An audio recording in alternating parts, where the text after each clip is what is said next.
The shape of what we build, live, work, study, operate on, whether it be on the Earth, the Moon, Mars, wherever we're going, matters.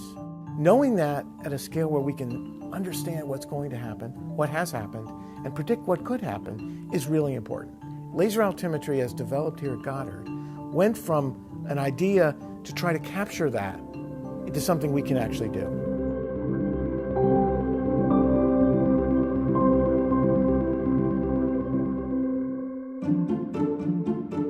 In 2018, NASA launched 2 next-gen Lidar missions specifically to look closely at our changing planet.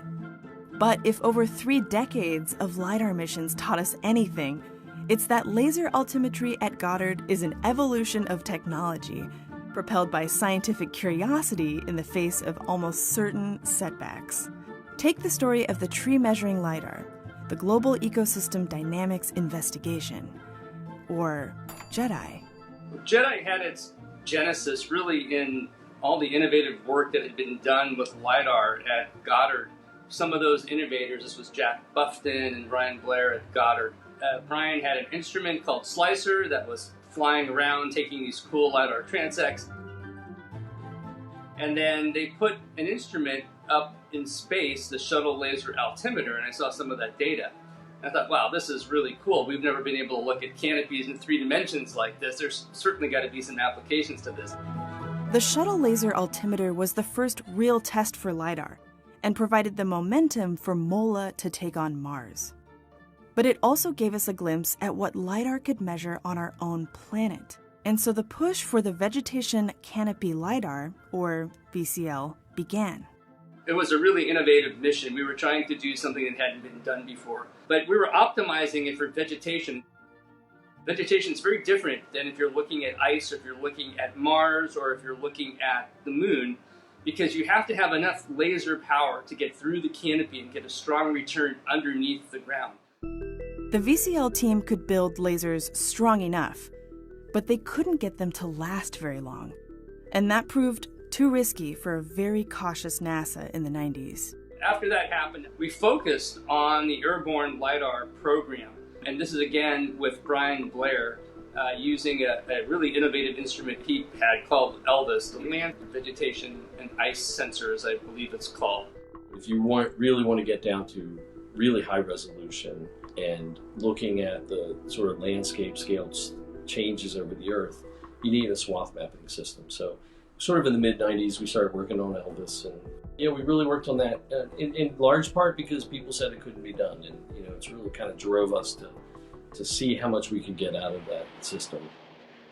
Airborne missions were successful at keeping that momentum going, especially in the long periods between satellite launches. Sort of a core of us kept going year after year, going from one instrument opportunity to another, and sort of making opportunities if we didn't have any. The thread that kept us all going was the airborne system.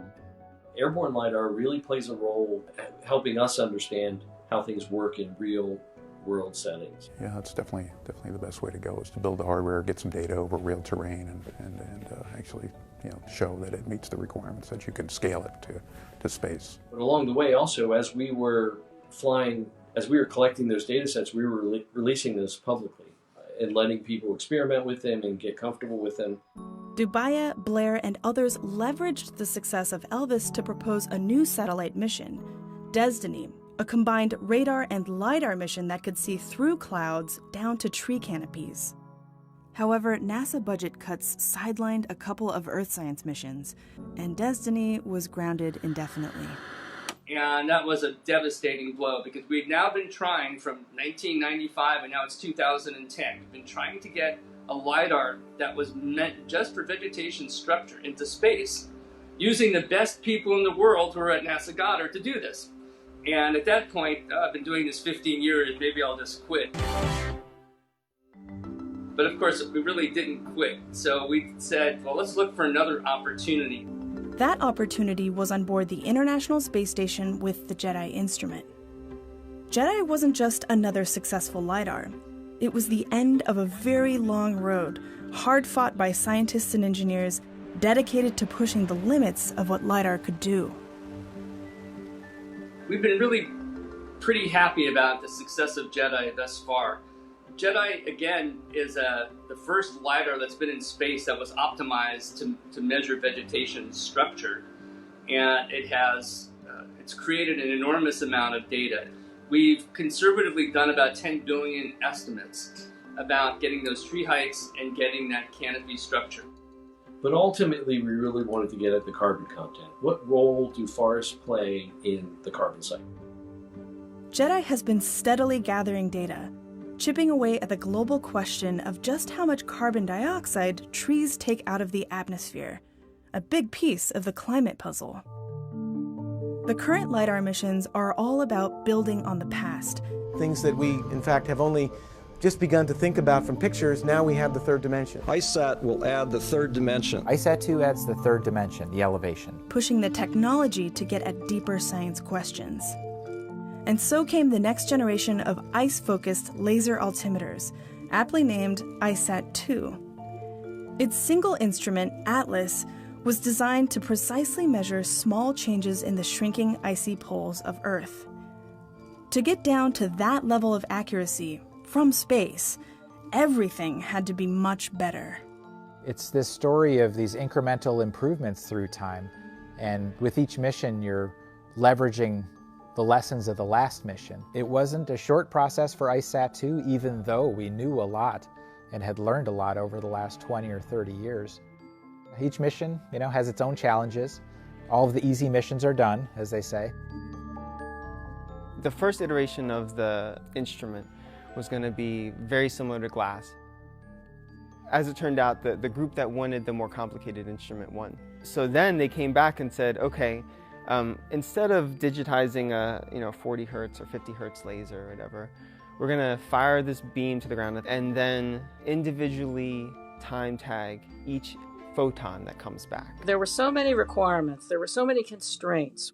We had constraints on the software capability, we had constraints on the storage space, we had constraints on the memory. By photon tagging, they had built the detector system and the detector electronics. They were it was like a fire hose of data coming into us. ATLAS has 6 beams, and it records elevations for each of those 6 beams 10,000 times a second, as long as there is reasonably clear skies that the laser light can go from the spacecraft to the ground and back again. The Earth is much more complicated to work with because of the clouds. The algorithm could easily be confused and start following, the cloud surface. I was the lead for the receiver algorithms team. The responsibility of making this work fell on my shoulders. I had sleepless nights, I have to tell you, thinking that I wasn't going to be able to make this work. In order to maximize the return from these data, a key component was determining the location on Earth of the laser bounce point, a process called geolocation. So what we do in geolocation, we get the position of the satellite really accurately, we get the pointing of the laser beam very accurately, and then we have the range from the altimeter, and we add all those together to give us where that bounce point came from. Without the geolocation, you have lots and lots of error, and you wouldn't be able to measure the change in the height of the ice sheets. We overcame what I think was fairly insurmountable problems, but everybody took their own piece of the puzzle and everybody worked it. ISAT-2 launched in 2018, and months later began gathering data that shed new light on how fast the ice sheets are changing, how thick the sea ice cover was in the Arctic, and even measured beneath the surface of the water, up to 30 meters. A kind of bonus science result for a team that worked tirelessly to push the limits of the ATLAS instrument.